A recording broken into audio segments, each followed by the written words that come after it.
Back to the game devs with the ThePiPiper. I forgot everything that we're doing. So next game up on our list for today, and the last one of the day, is a Spaceship accident. I was told that this is about a 30-minute run, which is good because I gotta get ready for bed because I got work tomorrow here in the next hour or so. So hopefully it doesn't take too long. So this is a choice-driven narrative game with RPG mechanics filled with cosmic wonders and horror. Forge your own path across more than 50 unique endings. Barter, upgrade your character, fight, and explore alien worlds, overcoming every obstacle to find your way back to Earth and to your daughter.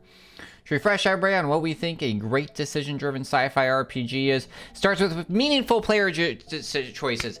Every decision needs to have consequences, and they need to be important. If you're making me make choices just for the fact of making choices, remove them. You're wasting my time and everybody else's time. Didn't we just go, Chads? What are you doing, PiPiBot? My goodness. Oh, that was the end of it. Gotcha.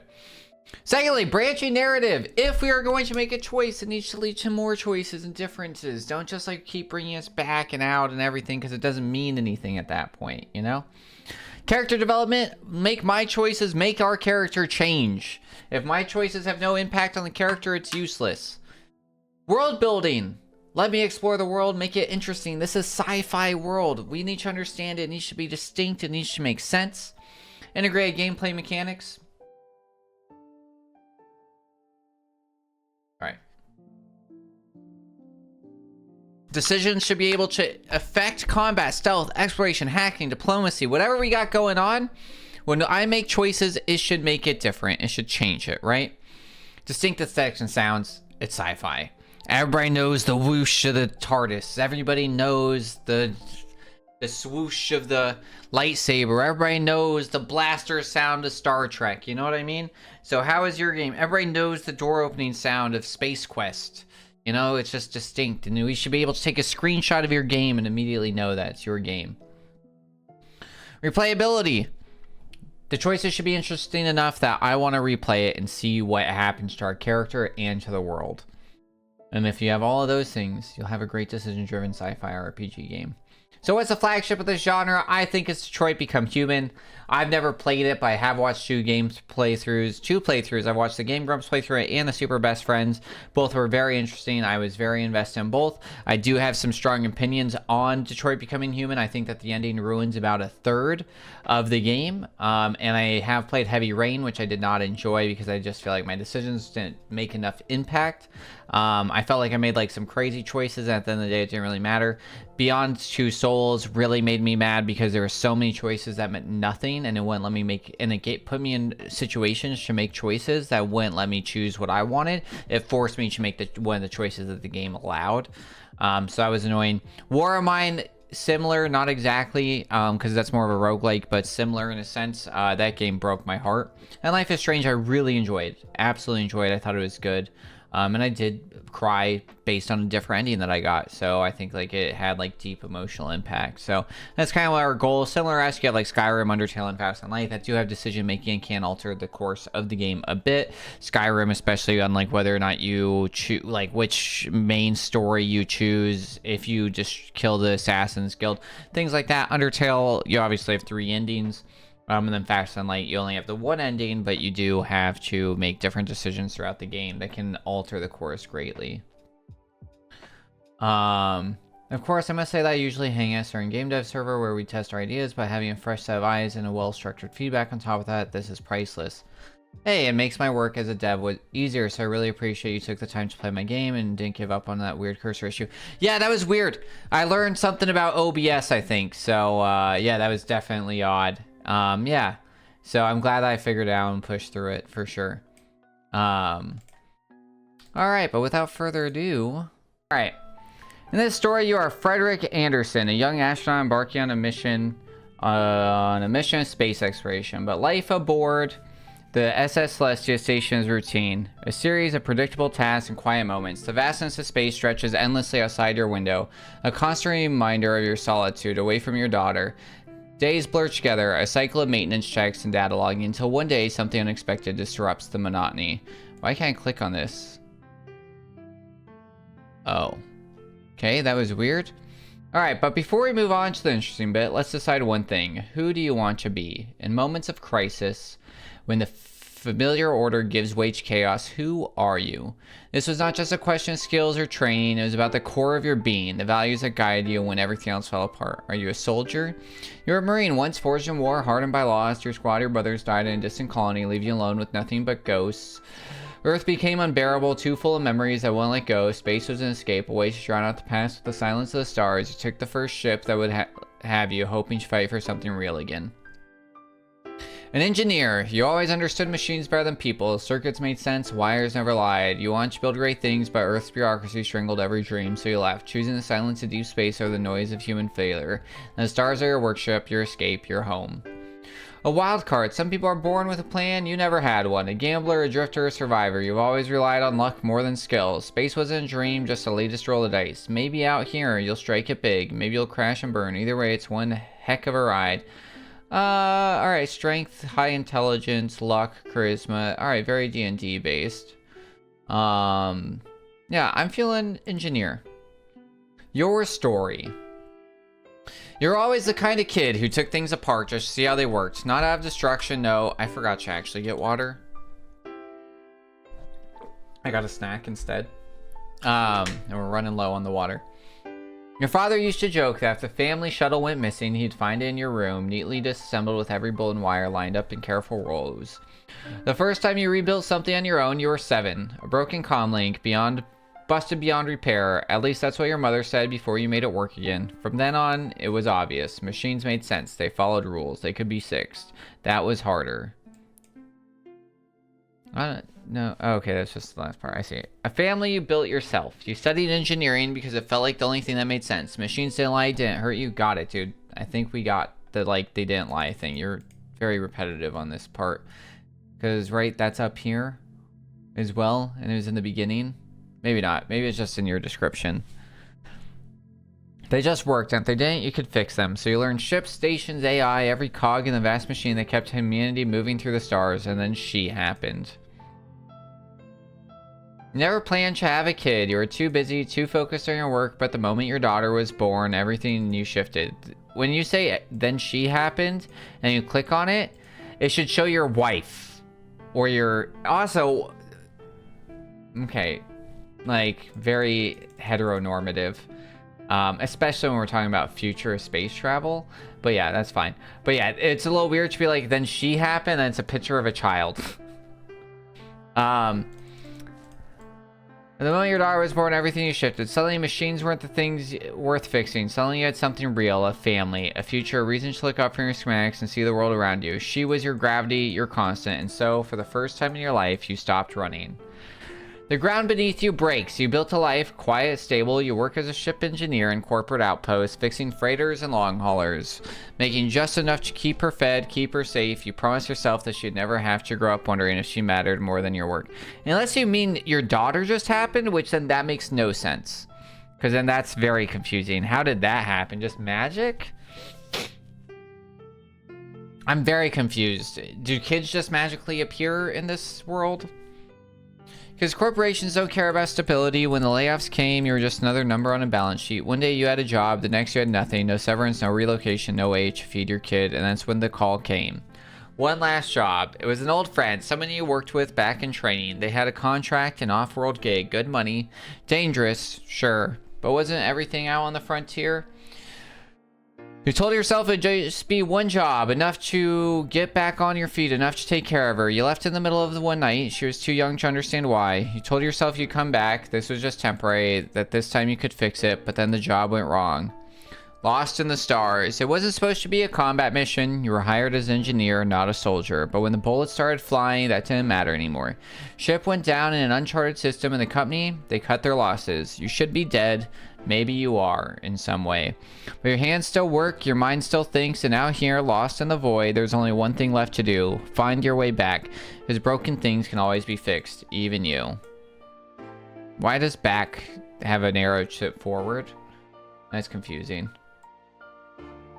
Alright. As you awaken from your slumber, the familiar hum of the ship's engine fills the air, accompanied by the dim, pulsing lights of control panels casting an otherworldly hue across the cabin. The rhythm of the engines had always been a lullaby and steady pulse that spoke of safety and routine, but now something is off. Something had shifted. Alarms, sharp and shrill and relentless, cut through the tranquility, piercing your ears and your heart alike. Memories come in fragments like the shreds of dream dissolving in the harsh light of reality. The camaraderie of your crew, the shared excitement of venturing into uncharted space, the distant laughter that seemed so far removed from the present chaos.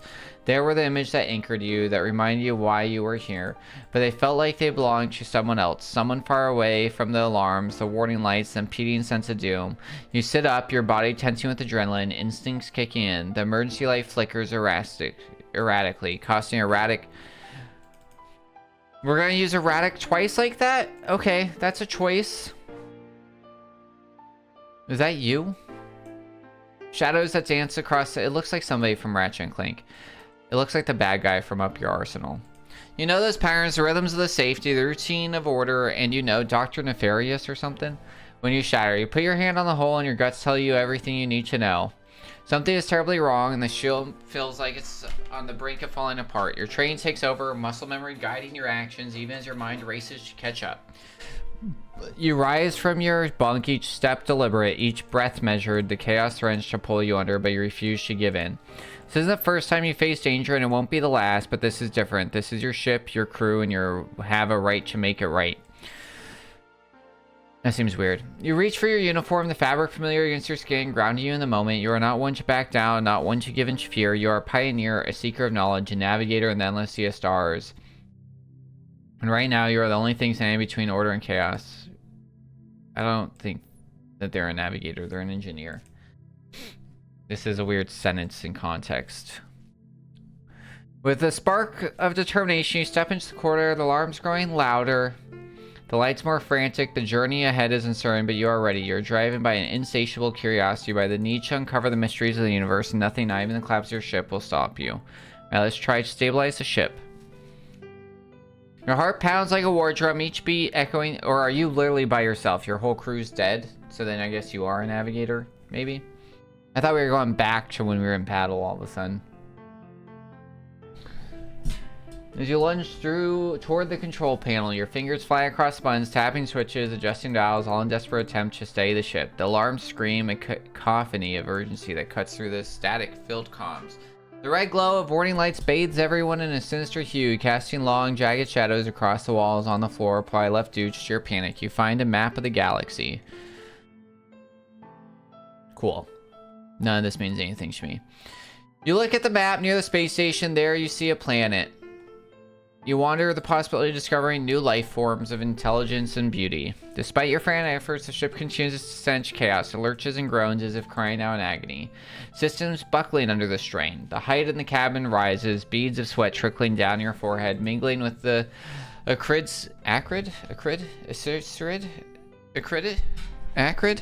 smell of burning wires. The console flickers, threatening to go dark, and you feel the pit in your stomach grow deeper. You take a step back, surveying the damage, and the reality hits you like a punch to the chest. It's all coming undone, unraveling faster than you can mend it.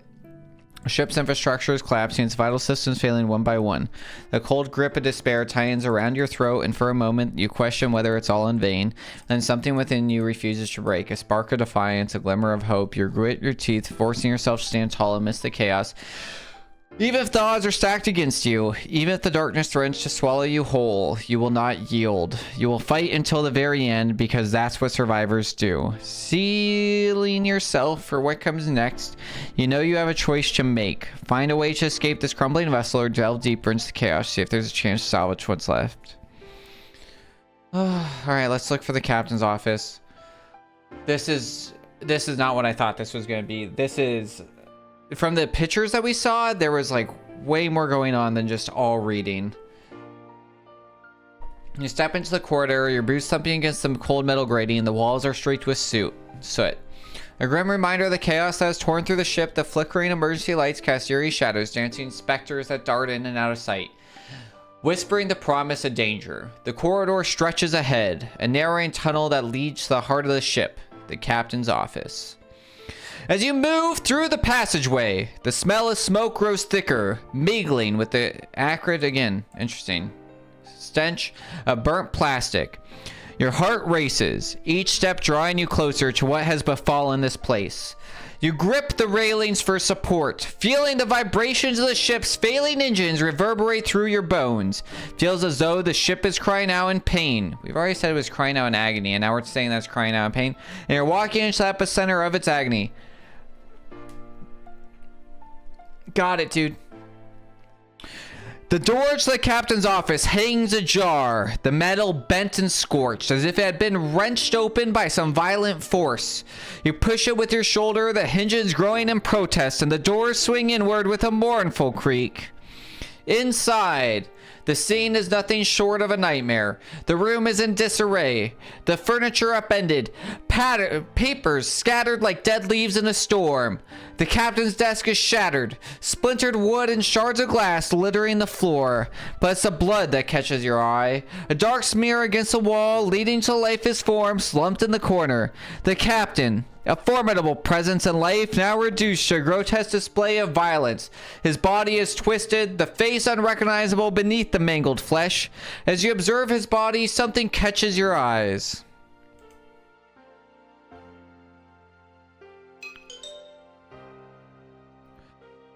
Okay. You find the med kit. You step back, the weight of the scene pressing against your chest. The ship is no longer a place of exploration, it's a tomb. Silent testament to a battle fought and lost. The echoes of violence hang in the air. A stark reminder that you're not just fighting against elements, you're fighting against something far more sinister. Question is now whether you have the strength to face it. Well, we have a med kit, so let's look for some survivors. You move swiftly down the corridor. The ship's violent shudders jolting your every step. The groaning metal of their Dude, really? Alright, hold on. Let me make sure I'm saying this word right. I understand what it means, but it's one of those words that you just read all the time. Acrid. Cool. The acrid scent of smoke fill the air, mingling with the distant cries for help. It feels like the vessel is fighting against you, buckling and collapsing as if to bury its secrets forever. But you press on, drawn by the faint hope that someone, anyone, might still be out there. The devastation is immense. Sparks rain from broken conduits and wires dangle like ghostly tendrils. Debris litters the floor. A jumble of shattered glass and twisted metal. Every step is a gamble. The ground beneath you unstable, shifting, a reflection of the chaos consuming the ship. But in the middle of this chaos, you seem to hear something.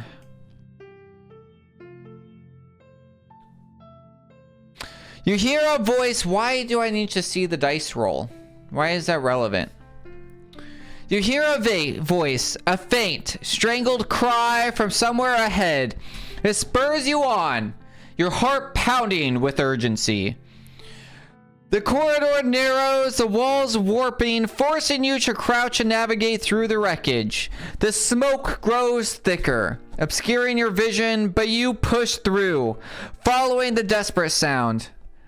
The music should have changed. And we should hear like bump, bump, bump, bump, like your heart thumping right now. The ship's structure groans. A low rumble from the beast awakens from slumber. You hear the retching of metal, the ominous creaking that signals collapse. It's getting worse by the second. The entire vessel teetering on the brink. But you can't stop now.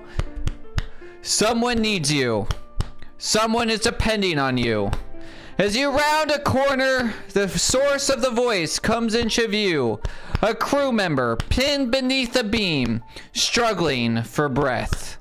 You rush to his side, ignoring the searing heat and the encroaching smoke. You recognize him. It is Officer Bradshaw.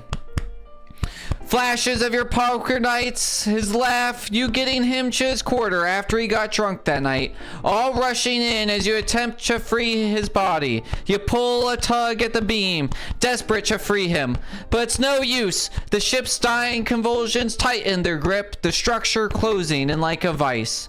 Do you abandon him to save yourself, or do you stay with him till the end? All right. Triage says leave him. Triage says leave him. Humanity says stay.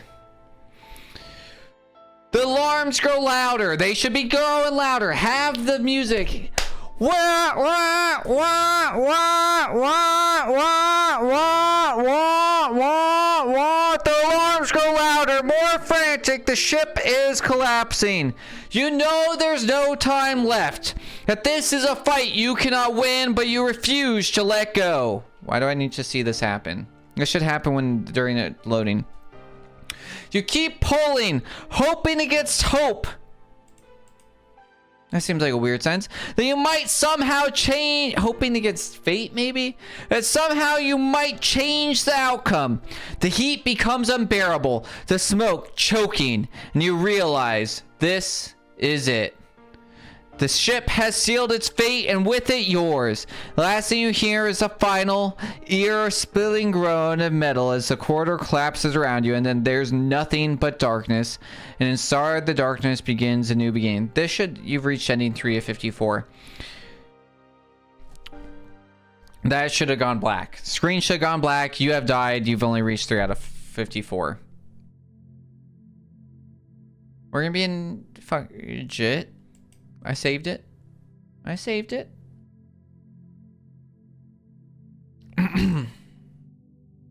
Alright. We'll give it one more because that's pretty quick. This is not what I expected at all.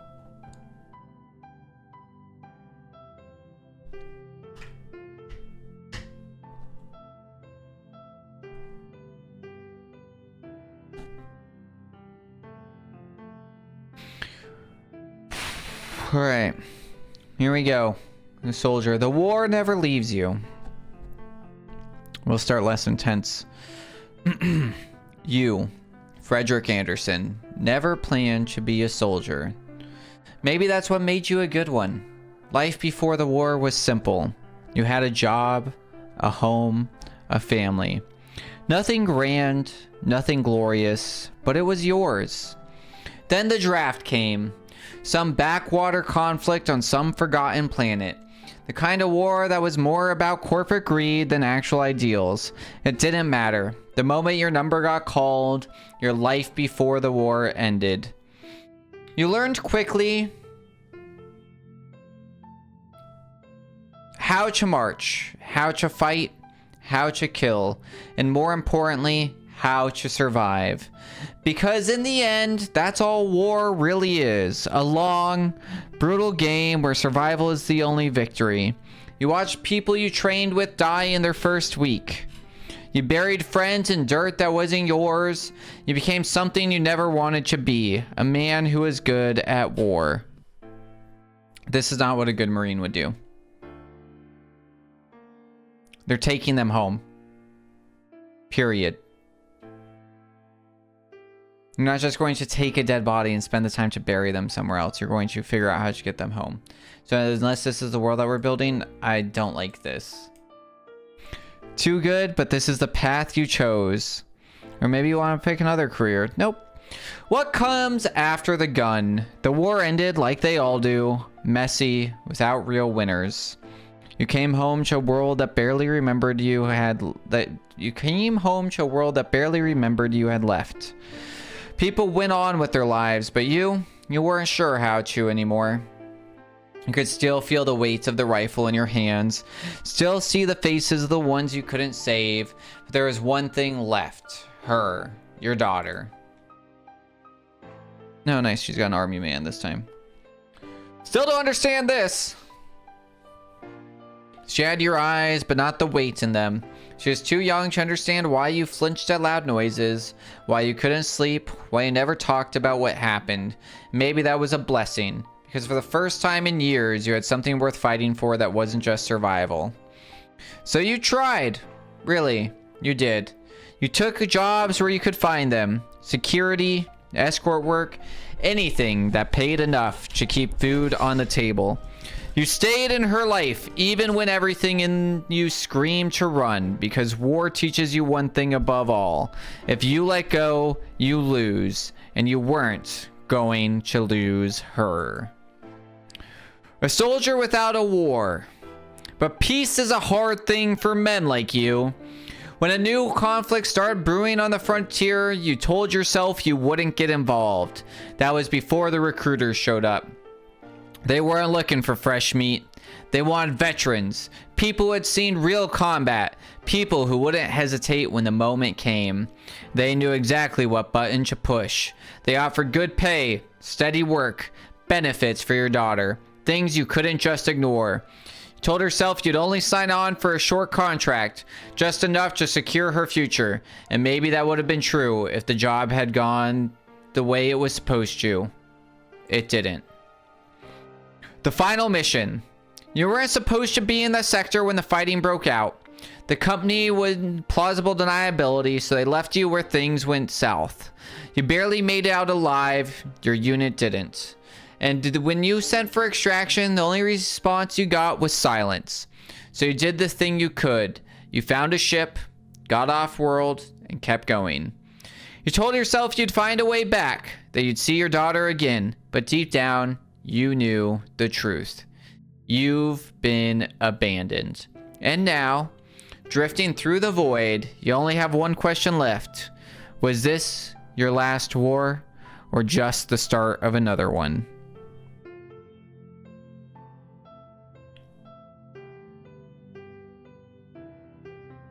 Alright, same image again.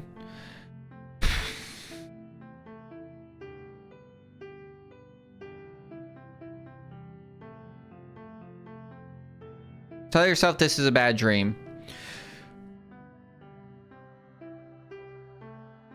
You close your eyes, pressing them shut against the rising tide of alarms and flashing lights. It's just a bad dream, you tell yourself.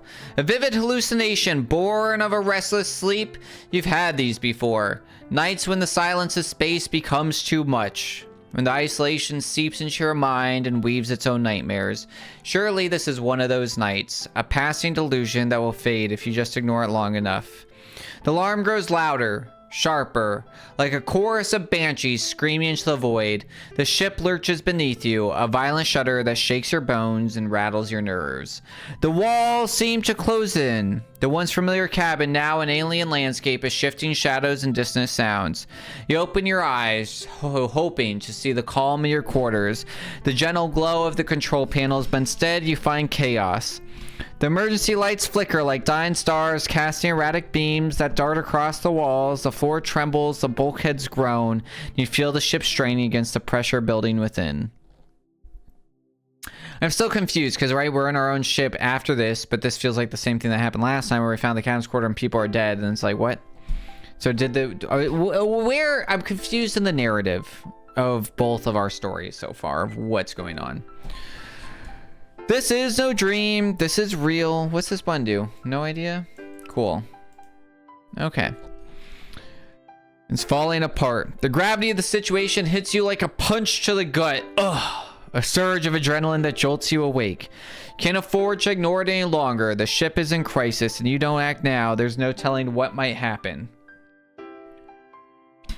The chaos threatens to swallow you whole, to drag you down into the depths of oblivion. But you are not one to give in to fear. The fear is there, clawing at the edges of your mind, but you push it aside. You can't afford to hesitate, not when the ship and your life hang in the balance. The urgency is palpable, a visceral force that drives you to your feet, that sends you rushing out of your quarters and into the corridor. The ship is failing, and you have one last chance to react. The question is, will you have the courage to face it? Yeah, we're gonna stabilize this. Your heart pounds like a war drum again, each beat echoing through your ribcage as you lunge towards the control panel. Fingers fly across the buttons, tapping switches, adjusting dials, all in desperate attempts, because it said the option to do the other thing, right? Like, yeah. We're gonna hit the captain's office again. And now we're going to look for survivors. We hear something. It's 8 again. So now we abandon him. And we're dead again. Let's assess the ship. Let's try to repair communications. This is so much to read. I was not ready for this, dude. I definitely thought this was going to be like more plain. Like, this is... All right, we reached 39. Yeah. Thank you for playing. There is more and even more ways, fun ways to die. Yeah, this was not what I expected. We're gonna kick over. I'm gonna grade it real quick. We have played 3 new games. So let's up those real quick.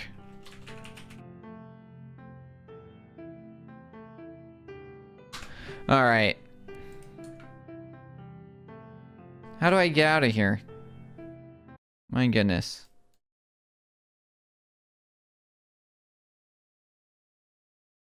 All right. Let's see what we got.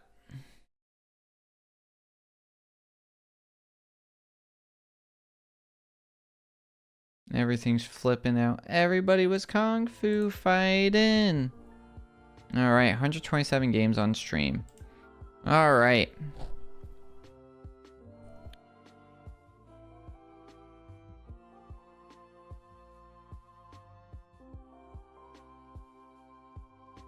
Here we go. All right. Spaceship accident. All right. Art style consistency. It's kind of like, dude, there's no artwork. There's one single thing of artwork. So it's like, I don't have an NA option. Like, yeah, all the words are fine. Like, yeah, it's fine.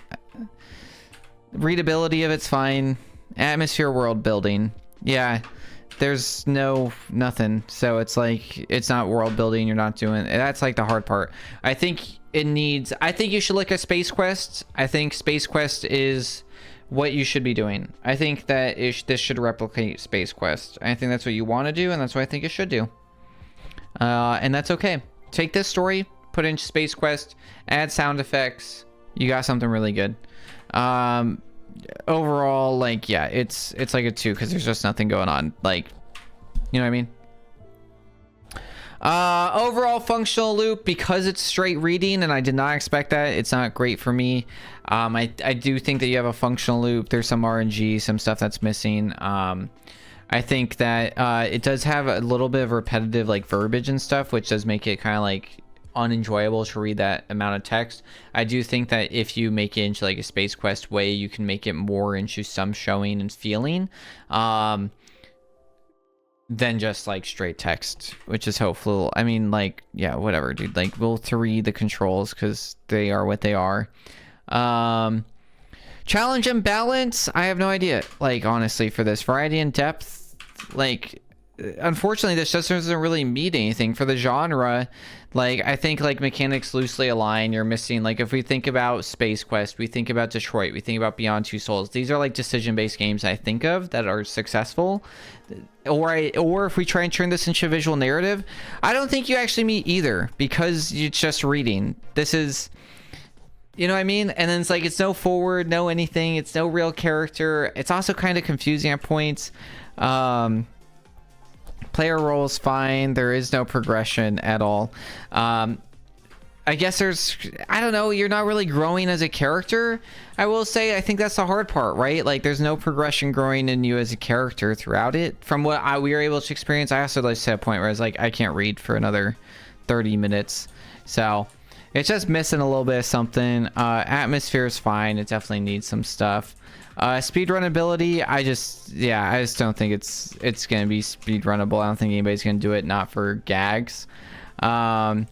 Comments, yeah, if you haven't, look at Sierra Games.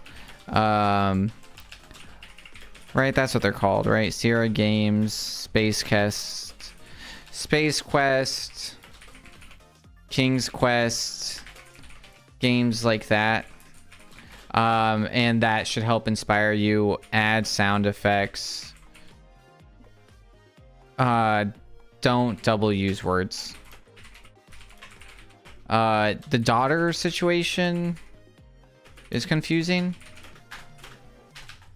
Like, how? Like, it just seems weird.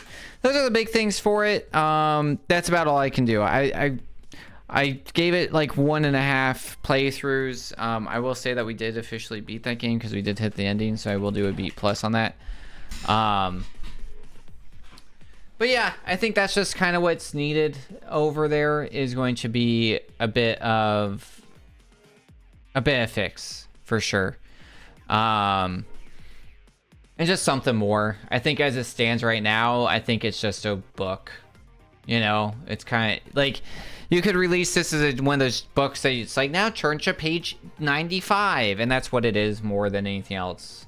It's not an interactive novel. Like, you can argue it's an interactive novel, but it's not your definition of, like, when you think of, like, the anime, like, romance novels and stuff, like, because you don't even have characters. There's nothing dynamic going on. So it's very, very, very basic. And just, you know, it needs a little bit more to keep people attached. But yeah, thanks for sharing. I hope that's able to help get you somewhere. I think if this was built like Space Quest or King's Quest, it'll be super interesting and really fun. But let's find a beautiful person to raid over to, y'all.